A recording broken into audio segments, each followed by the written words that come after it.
back with you. Another do-it-yourself taxidermy.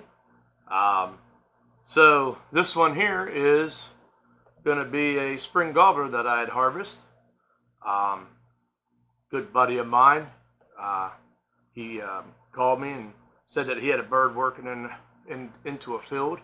Matter of fact, there was a big bearded hen. She had a pretty big long beard.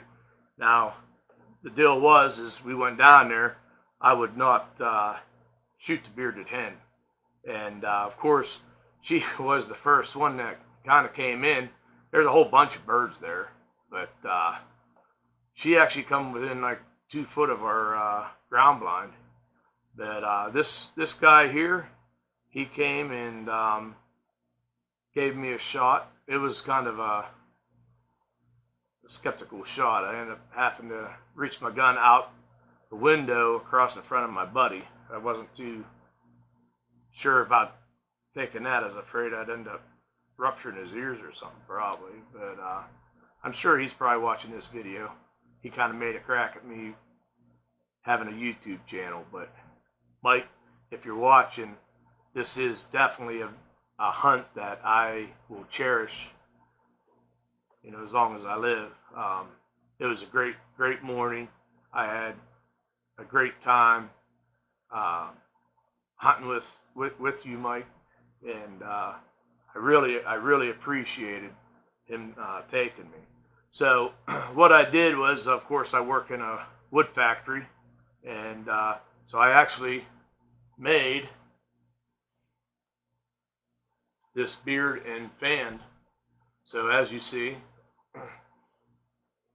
this front piece, I put the actual picture that my buddy Mike took of me that morning in his driveway that I got the bird.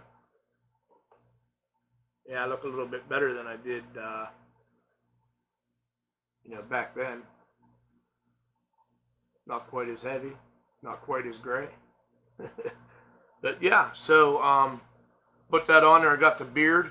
The plan was to take and put some eyelets in here with some leather shoelaces with some maybe Indian beads or Aztec beads, whatever you want to call them, and hang my spurs off of them as well. I do have the spurs. They're sitting on top of my gun cabinet.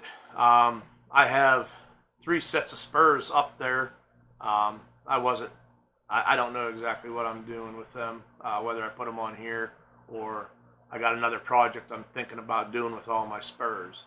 So, you know, we'll wait and see what I decide to do with that. Worst case is it's going to be right on here.